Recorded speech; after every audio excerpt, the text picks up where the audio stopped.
2020 maintenant. Donc on va commencer comme d'hab par les femmes. Et je vais commencer par les joueuses que je vous annonce.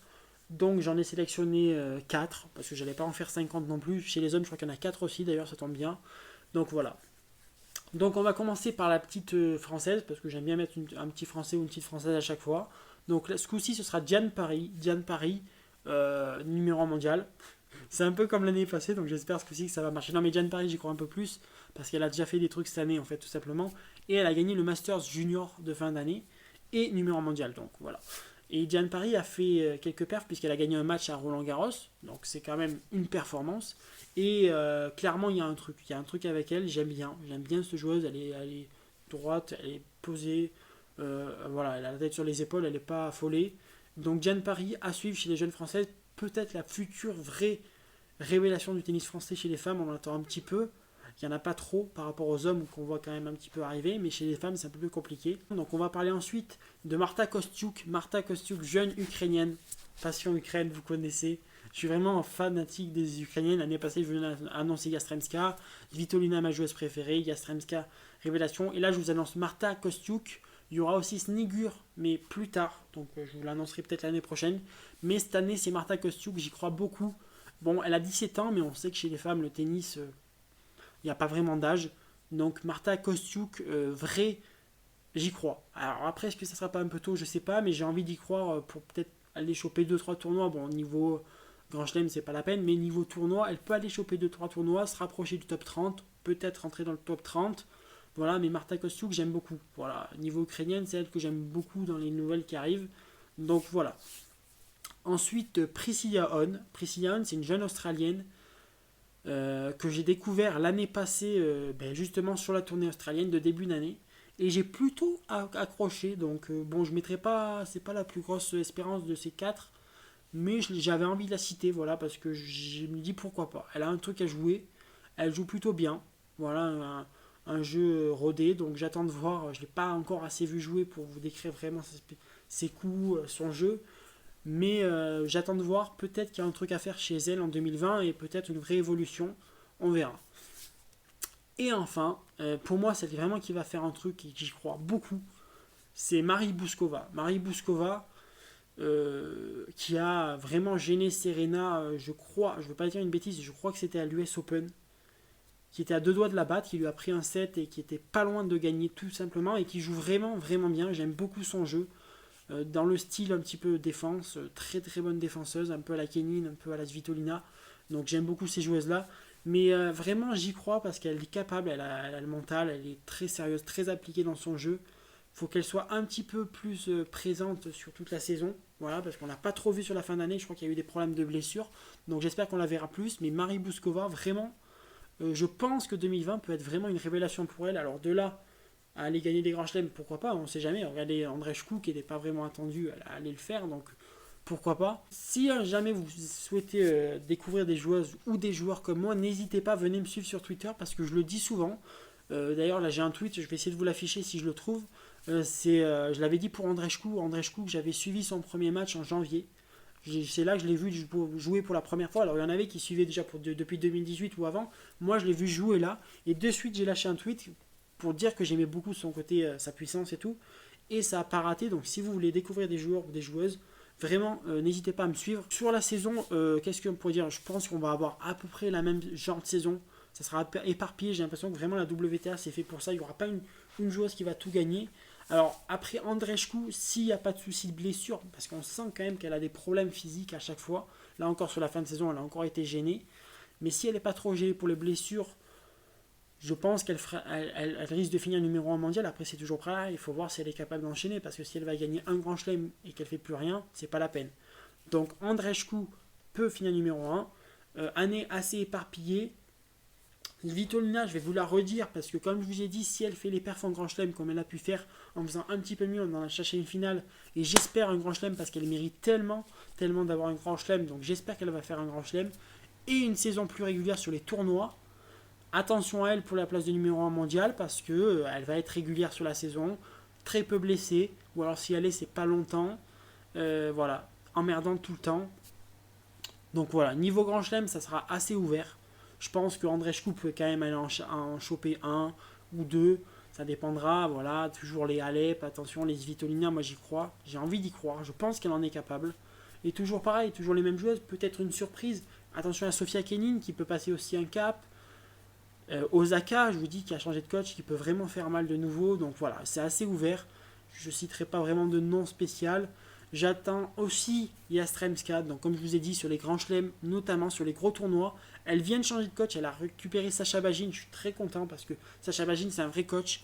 Et il va pouvoir totalement la régler, la calmer. Parce que c'est une joueuse quand même qui part beaucoup à la faute, qui y va, qui parpine, qui envoie et qui peut avoir tendance à faire beaucoup de fautes. Mais avec Sacha Bagin à côté d'elle, ça peut être vraiment pas mal et ça peut la calmer. Elle peut vraiment passer un nouveau cap et pourquoi pas un truc en grand chelem. En tout cas, je l'espère. Ensuite, chez les Françaises. Alors, chez les Françaises, ça va être un peu compliqué. Déjà, Caro Garcia, je sais pas si ça continue comme ça, j'y crois pas. Donc, espérons une bonne surprise. Voilà, donc je vous ai déjà dit Diane Paris, Clara Burel, des joueuses comme ça. Chez les jeunes, pourquoi pas. Fiona Ferro, qui a fait une vraie bonne année, et ça, je l'avais dit aussi. Je sais plus sur quoi je l'avais dit, peut-être sur un grand chelem. J'en avais parlé à un moment de Fiona Ferro. Et je suis très content qu'elle ait réussi parce qu'elle a fait une belle année. Vraiment, elle a fait une belle année, je suis content pour elle.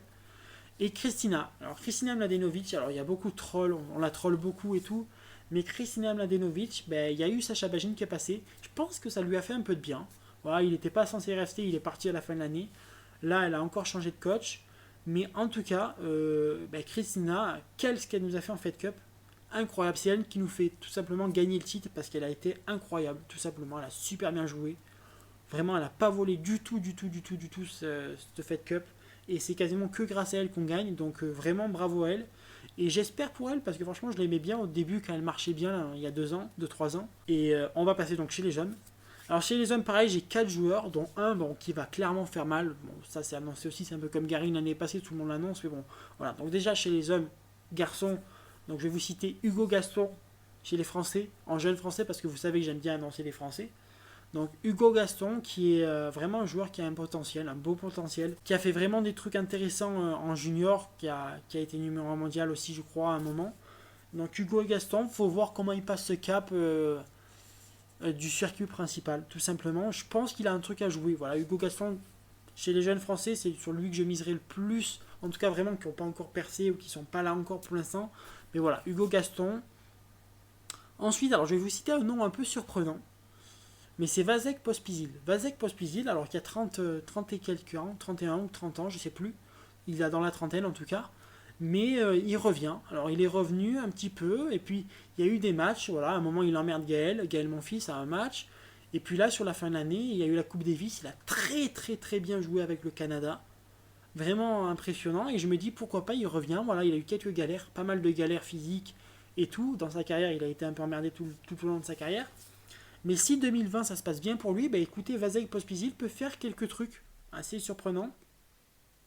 Mais Vasek Pospisil, pourquoi pas? Vraiment pourquoi pas? J'ai envie de tenter le petit coup là. Donc voilà, Vasek Pospisil. Je vais pas en parler 2 heures. Ensuite, c'est Davidovic Fokina.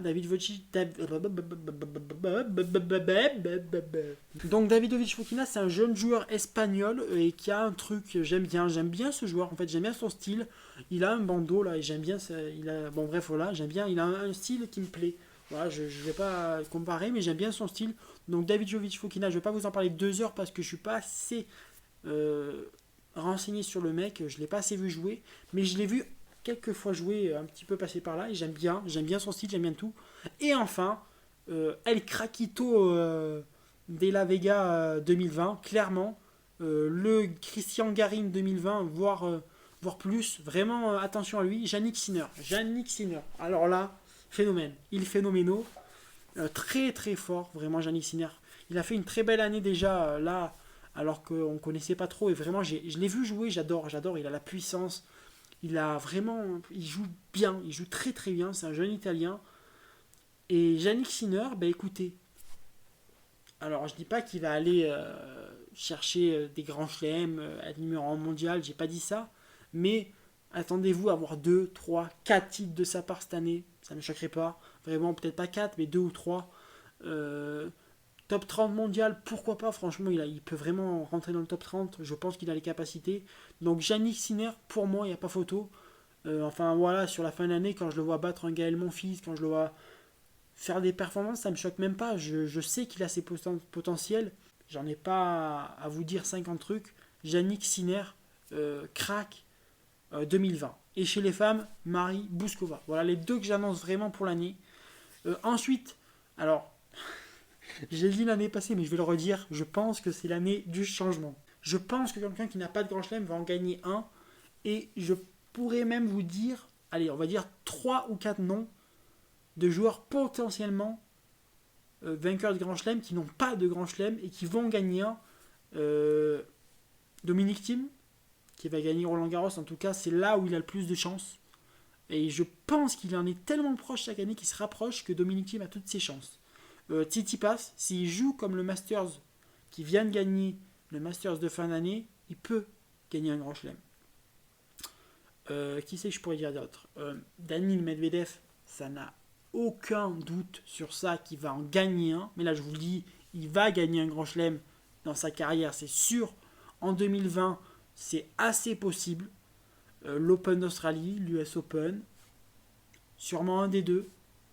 Moi, j'irai directement sur l'Open d'Australie parce que Djoko, à l'heure actuelle, il a un peu moins l'envie qu'il peut avoir à certains moments. Donc voilà, Nadal, on sait ses difficultés sur dur, notamment début d'année. Roger un peu passé. Donc Daniil Medvedev, s'il joue au niveau qu'il a pu jouer, pourquoi pas, hein. Et du coup, voilà, Dominic Thiem, Stefanos Tsitsipas. Déjà, je pense qu'avec ces trois-là, je pense qu'il y en a un des trois qui gagnera un grand chelem cette année. Je pense quand même que la domination de Nadal, Djoko, Federer est finie. Déjà, on voit que Federer, sur les grands chelems, malheureusement, à Wimbledon, il a peut-être raté l'occasion d'aller en chercher un autre. Est-ce que ça lui arrivera d'avoir autant de chance? Je ne sais pas. Donc, un de ces trois, pourquoi pas. Après, bon, je ne vais pas vous en parler pendant 2 ans de l'année. Je pense même que Daniil Medvedev peut finir numéro 1 mondial s'il arrive à se calmer niveau match parce qu'il a trop joué. Et sur la fin d'année, ça lui a coûté un petit peu, notamment sur le Masters et Bercy et tout. Si il s'applique comme Thiem l'a fait, parce qu'à un moment, Dominic Thiem avait le même souci, il jouait beaucoup trop et il a réduit son temps de jeu en termes sur toute la saison, il a réduit le nombre de matchs qu'il a joué et ça a été beaucoup mieux. D'ailleurs, on le voit, là cette année, il a été bon plutôt sur toute l'année. S'il fait la même que Dominic Thiem, c'est-à-dire à réduire ses qualités de match, il a tout pour être numéro 1 mondial parce qu'il s'est joué sur à peu près toutes les surfaces, on l'a vu. Il s'est amélioré beaucoup sur terre battue. Sur gazon, peut-être là est-il doute, mais bon, au pire, le gazon c'est 1 mois dans l'année, donc c'est pas non plus là où ça demande le plus de points. Il aura quand même beaucoup de points à défendre sur la période août US Open, donc là il faudra voir. Mais sur le début de l'année, il a des points à prendre. Sur terre battue, il a aussi des points à prendre. Donc Daniil Medvedev, pourquoi pas numéro 1 mondial à la fin de la saison? Je tenterai ça, en tout cas personnellement. Chez les femmes, je vous dirais quand même Andreescu.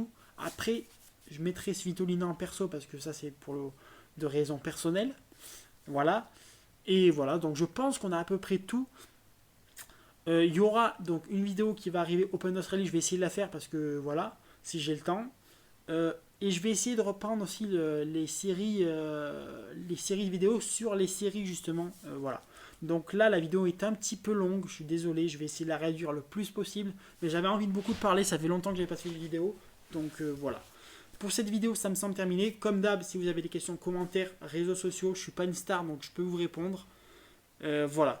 Donc merci pour cette vidéo et je vous dis à bientôt. Salut les gars. J'ai pris cette habitude d'aller toujours de l'avant, vivre au jour le jour, d'aller là où va le vent, de ne